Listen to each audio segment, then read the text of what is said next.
30% of physicians have depression, 10% of physicians have had suicidal ideation, and 1 to 2.5% have attempted suicide. Relative to how big it is, we don't hear about it all that much.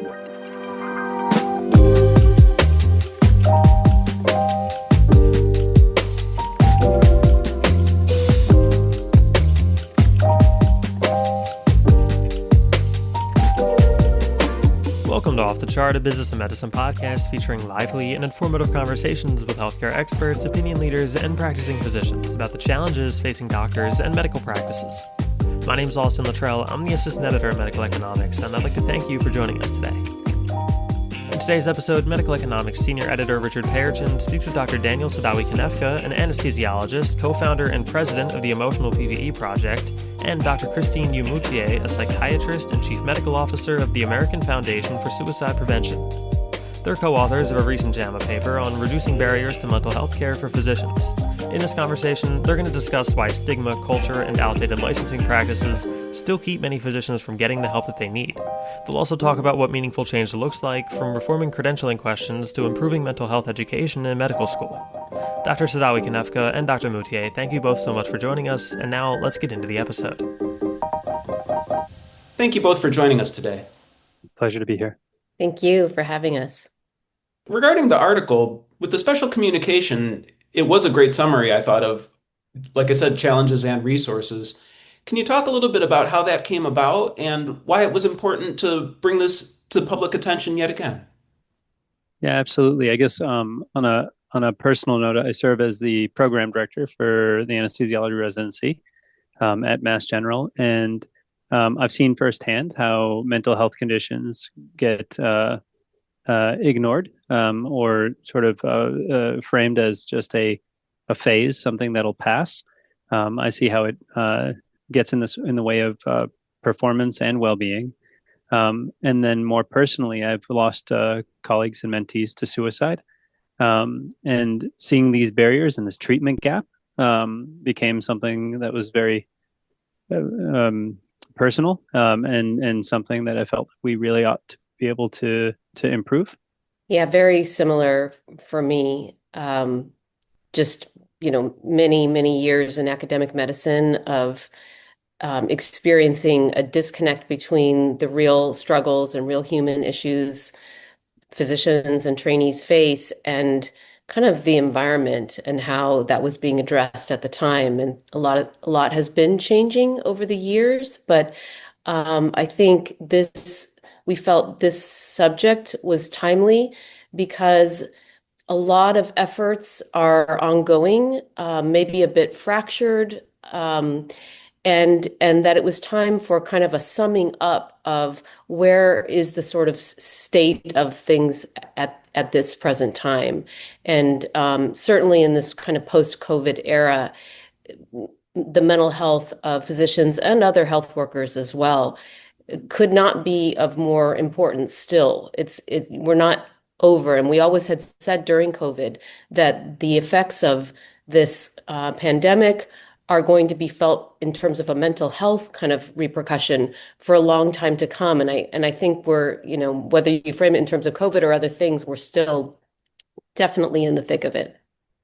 That's a great segue. And to continue along maybe with that thought, both of you, would you take a moment and, in your own words, how would you describe the current state of mental health among physicians and other clinicians in the United States? What strikes me about the data is how hidden the mental health struggles are. It's around 30% of physicians have depression, 10% of physicians have had suicidal ideation, and 1 to 2.5% have attempted suicide. Those numbers are incredibly high. Amongst trainees in the U.S., suicide is the leading cause of death. But relative to how big it is, we don't hear about it all that much. And I think the silence around the statistics really underscores how deeply embedded the stigma is and the barriers to help seeking are overall. It's fewer than 1/3 of physicians will actually seek help for bona fide mental health conditions that could really benefit from help. Yeah, and I'll just add to that that silence around these issues is particularly vexing when, um, as a field, most organizations and leaders are trying to do something about it and actually care a great deal. And yet, the culture, the pressures, the policies, any number of real, complicated issues that we try to break down in terms of the solutions potentially to these barriers, they're still creating that tremendous gap between suffering and the ability to access treatment and care and support like we would for any other type of health issue. So, yeah, we're very pleased that our kind of summing up of this was put forth by JAMA. And you know what, Doctor, in our earlier conversation, this goes back to a couple of years ago, and I remember the point well, because you made a distinction between mental health conditions and workplace burnout. And even in that special communication, you wrote that critically differentiating burnout from diagnosable mental health conditions is essential for appropriately addressing physician mental health. Can you discuss that distinction and why appropriate recognition is so important? Yeah, and my I'm coming at this, I've devoted my life and my career now to suicide prevention. So of course I'm coming at this through the lens of the issues that elevate risk for suicide and the things that we can do about that. And the biggest concern I would say that I have around any conflating between burnout, which is its own serious issue and experience, and clinical depression is that there has been, I think, a sort of, well, they can co-occur, first of all, and there is some overlap in the symptoms and the experience.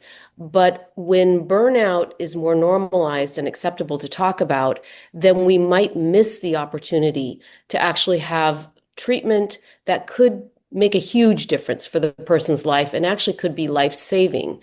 So there is data now that is a little bit more clear and helps us to understand that amongst, for example, in a UCSD study that I was a part of, amongst a sample of more than 2,000 health workers, it included more than just physicians, but health workers overall, about 52% met screening criteria for burnout, and about 48% met criteria for depression. And then there was quite a bit of overlap. 33% had both, again, by screening criteria.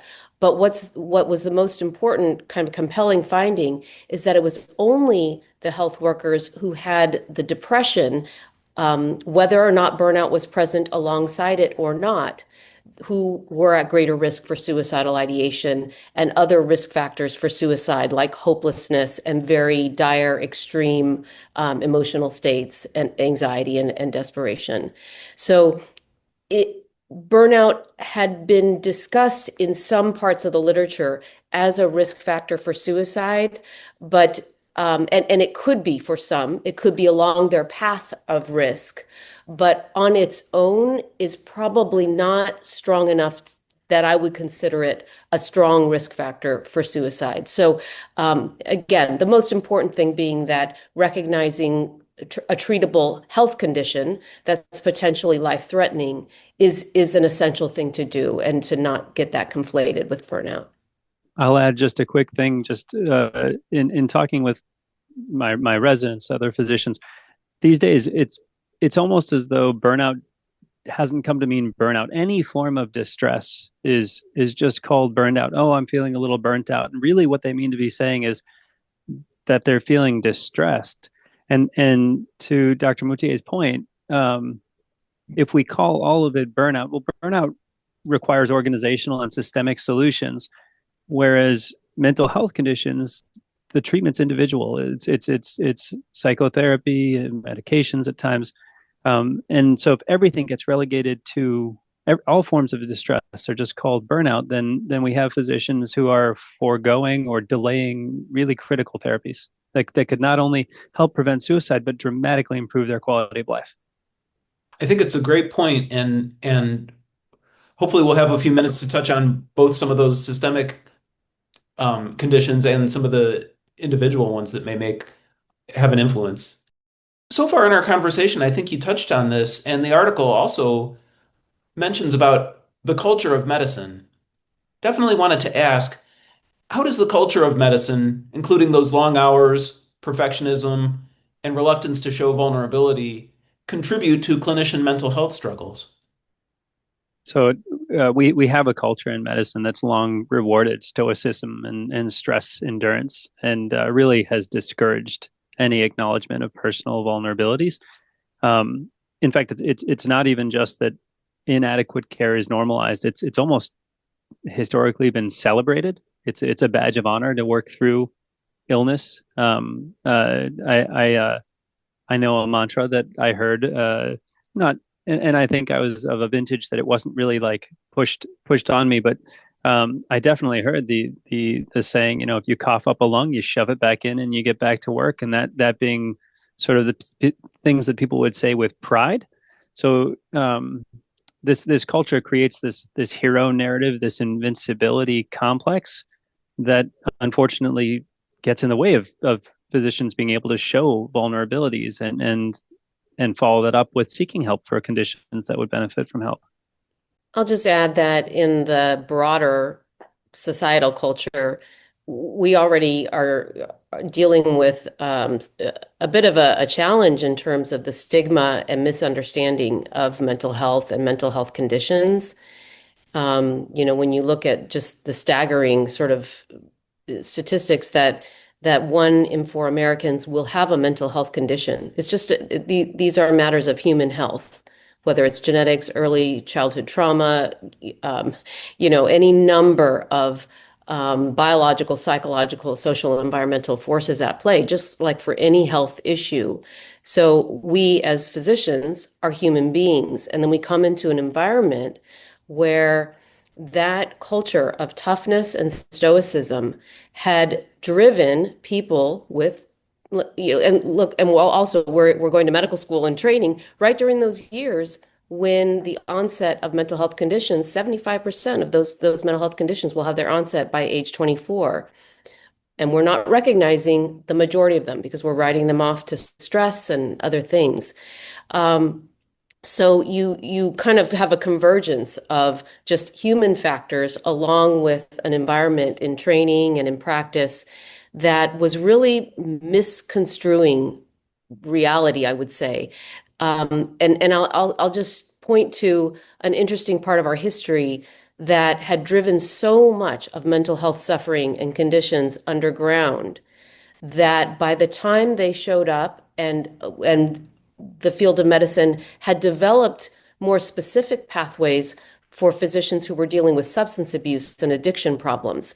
But again, by the time they surfaced, they were like stage 4 and required, intervention, and there was impairment going on. And so I think there was actually a kind of a learned experience in the environment that taught some very incorrect assumptions about mental health conditions, which is that the large majority of physicians don't have them. If they're in our environment, I was even asked the question when I started the education program that was part of the HERE program, a suicide prevention program at UCSD. Asked the question, well, if these distress indicators are true, then our admissions process must not be doing their job. So there was an assumption that we could sort of screen out these problems. So it was a really like stigmatized view of these human health matters of mental health conditions. The truth is, in terms of impairment, the vast majority of people with mental health conditions do not have a form of work impairment, just like that would be true for people with diabetes or hypertension. And the earlier you address it, of course, the more likely it will not interfere with work as far as big I impairment. Of course, it affects more subtle aspects of performance.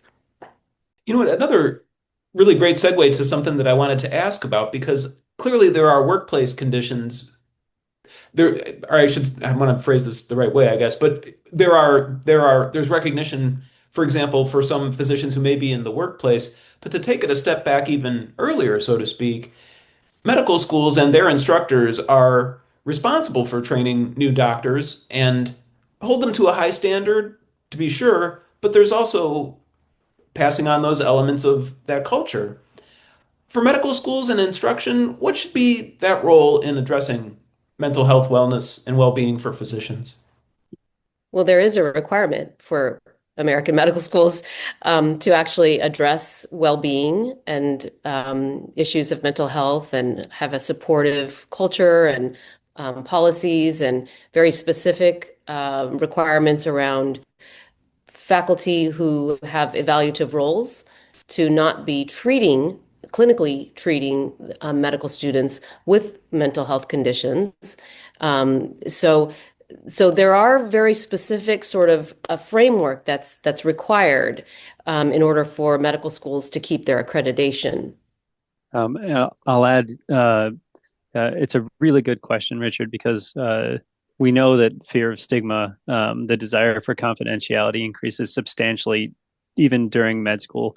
Med students come in with only about 30% of them being worried about the fear of stigma. It becomes over half of them by the time they finish training. So it is a really important thing. I think a lot of med schools, thankfully, are focused on improving the well-being of their students. I think a lot of the focus, at least is my impression, not working in UME, but a lot of it does seem to focus on decreasing the discomforts associated with training, and that's critically important.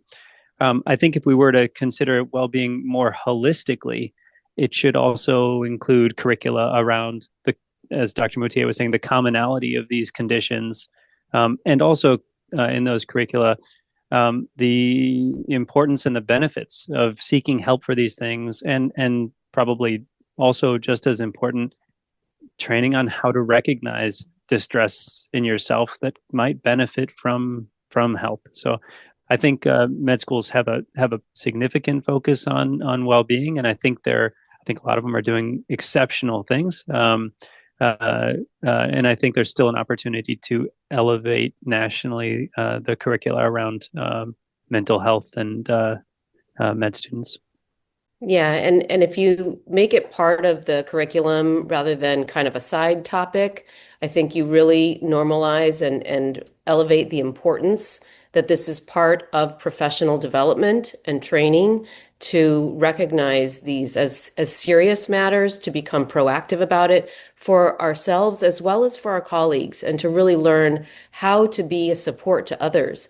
And, it's an interesting thing to start, because I was a dean in a medical school, to realize that modeling a level of human vulnerability does not lower your reputation or your ability to be effective. In fact, I think that's a very powerful way for educators and clinical leaders to actually move the needle and create psychologically safe environments so that all the people who work and learn under their unit leadership can see that it's okay to be fully human and to address your health needs, to address your family's needs, and that there's a way to do that, even with the busyness of a physician's life.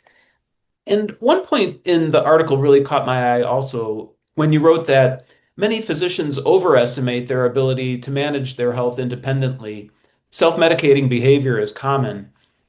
How frequently does that occur, and what risks does that create, for the physician, for their occupational status, and for patient care?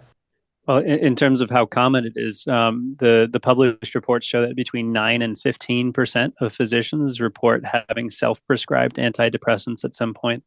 And that's not a sample of physicians with depression. That's a general sample of physicians. An additional 7% report getting antidepressant prescriptions informally from colleagues who are not in treatment roles. I'll talk about maybe some of the risks there. I think Dr. Moutier will probably have more to add. I see some significant ones for personal health in terms of bypassing proper diagnostic evaluation, treating the wrong conditions, approach to medication management, those sorts of things.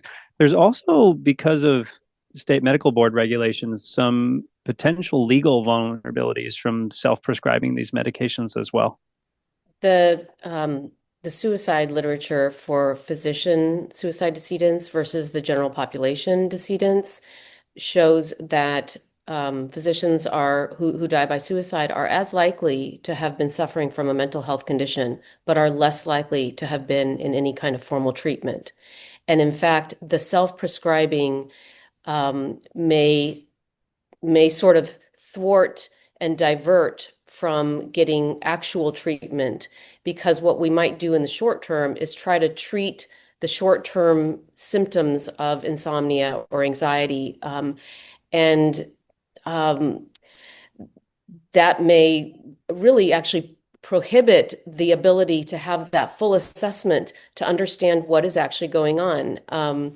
And, there's still stigma amongst physicians to see a psychiatrist and to get a full assessment, just like you would if you were, you weren't sure if it was a physical health matter, a serious one. You would go to a specialist and you would find the one that you trust and work with them. And so the other thing in the suicide literature that's very concerning is that the method of death is much, much higher in terms of toxic substances being there in the toxicity reports for physician suicide decedents. So I actually view it as something that is an issue of a high importance that can present dangers for individuals, because when you're not well and you're trying to self-manage, that can really, lead to not only ineffective treatment, but actually increasing the dangers and the risks.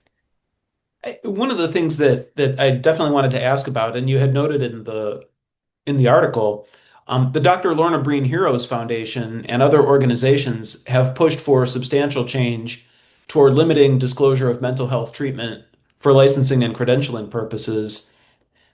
You've already touched on stigma in our conversation.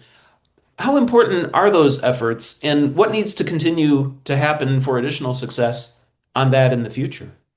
I really think this is one of the linchpins of um, that is changing, thankfully, and must change in order for stigma to actually have a chance at really coming down more dramatically. Now, the laws changing and the questions that physicians and nurses are being asked on licensure forms and recertification forms are really critically important to treat mental health just like physical health, not make assumptions of impairment. The questions should either not be there at all, or they should function, they should center around impairment related to any health cause, and rather than singling out mental health, because there's really some loaded assumptions built in there. I think the thing is, that effort is important and must continue to get to all of the states. Hospitals also need to change their privileging questions along those same lines, and that's kind of a separate advocacy effort. That again, the Lorna Breen Heroes Foundation has been very effective at creating a toolkit that's simple enough to actually make those changes happen. I think the next stage that really needs to happen is a communication strategy so that physicians who are in various hospitals and states understand what their conditions are. And if they are in an environment where it will not even be probed if you go to treatment. And of course, that's back to the self-prescribing and the informal curbside stuff. That is in part because of this great fear. So we do need to know that that era is over, and so we have some ways to go with that yet, but it's a very, very critically important part of this work. Yeah, couldn't agree more. The one of the sort of landmark articles, as I see it, that came out in 2018-ish was that in states that ask those questions, physicians are 21% more reluctant to seek care. So it's not just a hypothetical or something that we postulate. They're less likely to seek care. And I'll also echo that I think it's sort of like a critical first step, because if that culture in these applications persists, it sort of gives life to all the stigma that follows. Now, I will say that even if all of the licenses and credentialing applications and malpractice insurance and commercial insurance, even if all of those were fixed today, we would still have issues with stigma, issues with fear of getting jobs or getting into different residency programs. We'd still have the culture of stoicism, and we'd still have logistical barriers. So there's still a lot of work to be done, but it's such a critically important first step that it's fantastic that so many groups have been focused so intently on making sure that that's taken care of. Your article includes a concise multi-level approach for overcoming barriers and seeking help. There were numerous options that you outlined, and wanted to ask both of you if there was one you'd really like to highlight. Oh gosh, it's hard to pick just one. I guess the way that I would look at approaching this important topic is to, if you're a leader in a hospital or in a training program, don't go it alone. Find a team of like-minded people who care deeply and passionately. Try to get leadership buy-in and approach this as a sustained strategic effort over months to years, not as a one and done kind of, this isn't something where we can flip a switch and have all the solutions ready to go, unfortunately. But most important things don't work that way. I think I will just highlight the anonymous screening programs like AFSP's interactive screening program that can make a huge difference in terms of lowering the barrier to disclosing that you're actually suffering and having the opportunity to engage with someone who can lead the individual to sort of customized best next safe resources, because it does need to feel psychologically safe. That's actually perfect. I was going between that one and one other one, so you guess I'll be able to spotlight the other one. I think opt-out programs have significant potential. So opt-out programs, they reverse the paradigm. Rather than waiting for distress to happen for certain groups, the default is actually care therapy is actually set up. It's part of the curriculum. I see this as kind of, you turn 45, you get your colonoscopy. It's not because you're a bad person. It's because you're at risk, and we look for stuff because we care about you. And so these by changing the default from requiring physicians to actively seeking help to just making it a standard part of training or practice, I think it overcomes a number of the different barriers. It normalizes help seeking. It takes away the fear of professional repercussions, and it gets over the logistical challenges because it's just embedded in the curricula. Now obviously, it has some challenges in implementing because logistically and funding wise, it's one of the more expensive options. So maybe the more pragmatic solution there or approach would be to really prioritize vulnerable populations. So trainees, or we know that suicidality increases threefold in the wake of medical errors. So maybe it's just part of standard approaches to legal proceedings or in the wake of medical errors. That'd be the other one I'd highlight. We also saw in the latest ACGME mortality study that came out in 2025 that the first quarter of the academic year appears to be the most vulnerable period for suicide risk for residents. So that's another consideration. Yeah. I'm Richard Payerchin, reporting for Medical Economics.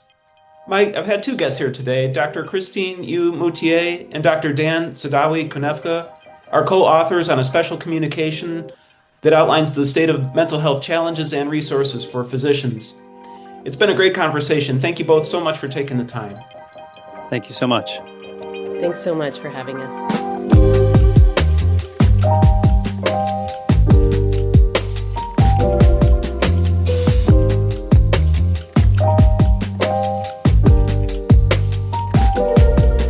Once again, that was a conversation between Medical Economics Senior Editor Richard Payerchin, Dr. Daniel Saddawi-Konefka, an anesthesiologist and president of the Emotional PPE Project, and Dr. Christine Yu Moutier, a psychiatrist and CMO of the American Foundation for Suicide Prevention. My name is Austin Luttrell, and on behalf of the whole Medical Economics and Physicians Practice teams, I'd like to thank you for listening to the show and ask that you please subscribe so you don't miss the next episode. Be sure to check back on Monday and Thursday mornings for the latest conversations with healthcare experts, sharing strategies, stories, and solutions for your practice. You can find us by searching Off the Chart wherever you get your podcasts. Also, if you'd like the best stories that Medical Economics and Physicians Practice publish delivered straight to your email 6 days of the week, subscribe to our newsletters at medicaleconomics.com and physicianspractice.com. Off the Chart, a Business of Medicine podcast, is executive produced by Chris Mazzolini and Keith Reynolds, and produced by Austin Luttrell. Medical economics and physician's practice are both members of the MJH Life Sciences family. Thank you.